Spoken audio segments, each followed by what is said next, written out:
ব্যাংকে টাকা থাকতেও আমরা ঈদে মার্কেট করতে পারতাছি না, বাচ্চাদের কেনাকাটা করতে পারতাছি না। আমরা রাষ্ট্রের কাছে ভিক্ষা চাই না, সাহায্য চাই না, আমরা চাই আমাদের যে আমানত আমরা রেখেছি, আমরা আমানত চাই। আজকে আমরা আমানত আমাদের মূল টাকা তো পাবোই না, আমাদের যে প্রফিট সেটাও পাবো না। এটা আমরা কার কাছে যাব? আমরা এই জন্য এসেছি যে আমাদের ব্যাংকে টাকা থাকতেও আমরা ঈদে মার্কেট করতে পারতাছি না, বাচ্চাদের কেনাকাটা করতে পারতাছি না।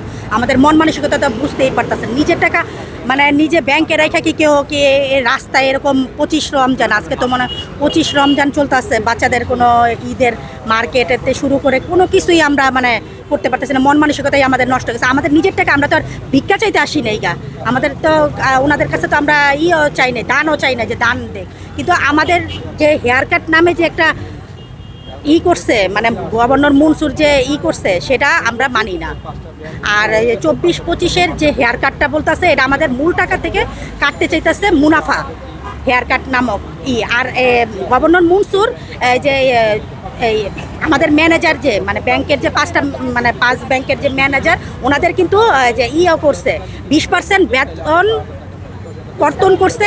আর এই যে ওনাদের ঈদ বোনাস দিবে না এইবার বলছে, কিন্তু এই নতুন গভর্নর আইসা ওনাদের কিন্তু 20% বেতনও উঠায় নিছে, আবার যে ওনাদের ঈদ বোনাসও দিচ্ছে, কিন্তু আমাদের টাকা আমাদের দিচ্ছে। এই গরমে আরাম নিয়ে হবে না হাহুতাশ, ঘুরলে পরে ওয়ালটন ফ্যান বাতাস আর বাতাস। মাননীয় প্রধানমন্ত্রী জনাব তারেক রহমান, আপনি 18 কোটি মানুষের অভিভাবক। আপনি জানেন সম্মিলিত ইসলামিক ব্যাংক প্রায় 76 লক্ষ গ্রাহক। আজ আমরা রাস্তায় দাঁড়িয়েছি 2 দিন পরে আমাদের ঈদ উল ফিতর, অথচ সবাই ঈদ উল ফিতর উদযাপন করছে। আমরা 3 কোটি পরিবার অর্ধাহারে অনাহারে দিন কাটছি। আপনার কাছে আকুল আবেদন, বাংলাদেশ ব্যাংকের গভর্নর, নতুন যে গভর্নর, ওনার সাথে আমরা দেখা করার চেষ্টা করেছি, উনি আমাদের সাথে দেখা করেন নাই। উনি আমাদেরকে নতুন যে স্কিমটা দিয়েছেন, যেই 2024-25 সালে শরিয়াভিত্তিক যে মুনাফার হেয়ার কাট, আমরা এই 76 লক্ষ গ্রাহক আমরা হেয়ার কাট মানি না, হেয়ার কাট মানব না। আজকে আমরা আমানত আমাদের মূল টাকা তো পাবোই না, আমাদের যে প্রফিট সেটাও পাবো না। এটা আমরা কার কাছে যাব? 400 কোটি টাকা মাসে এই 5টা ব্যাংক থেকে বেতন নিতেছে, তাদের বেতন বোনাস সব পায়। আমরা আমানত রেখে কি অপরাধ করেছি আর কি? আমরা টাকা পাচ্ছি না, আমাদেরকে টাকা চাইতে গেলে আমাদেরকে এস করা হইতেছে, আমাদের উপর দল কামড় মারা হইতেছে কেন? হ্যাঁ, আর সব ব্যাংকে টাকা পাচ্ছি, কিন্তু আমরা টাকা পাচ্ছি না। আমরা চাই, হ্যাঁ, বাংলা ব্যাংকের স্টাফেরও পাচ্ছে, যারা 5টা ব্যাংকের কর্মকর্তা কর্মচারী আছে তারাও পাচ্ছে, কিন্তু আমরা আমানত রেখা আমরা তো কোনো অপরাধ করি নাই। আমরা দেশের কাছে, আমরা রাষ্ট্রের কাছে ভিক্ষা চাই না, সাহায্য চাই না, আমরা চাই আমাদের যে আমানত আমরা রেখেছি, আমরা আমানত চাই।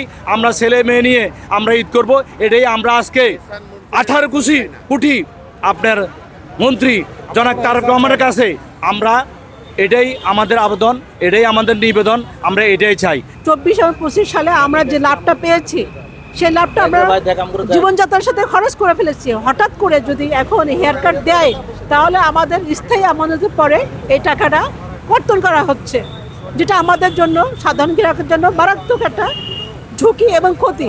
আমরা এটা চাচ্ছি না, আমরা এটার জন্য আমরা দায়ী না। যারা টাকা তছরূপ করে গেছে, যারা চুরি করে নিয়ে গেছে, সেটা হচ্ছে বাংলাদেশ ব্যাংকের যারা উপর লেভেলের যারা আছে তাদের সহযোগিতায়। এখানে তো গ্রাহক দায়ী না, তাহলে কেন গ্রাহককে এই খেসারত দিতে হবে?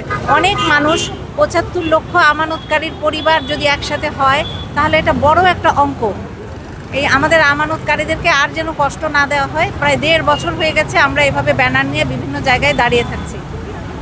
এই জন্য আমাদের একটাই দাবি, এবং চূড়ান্তভাবে আমি জানাতে চাচ্ছি, আমরা 75 লক্ষ আমানতকারীর পক্ষ থেকে ব্যাংকের লেনদেন স্বাভাবিক করে দেন, আর 24-25 সালের যে হেয়ার কাট প্রবর্তন করেছেন গভর্নর মনসুর সাহেব, সেটা সম্পূর্ণভাবে নিষিদ্ধ করে দেন।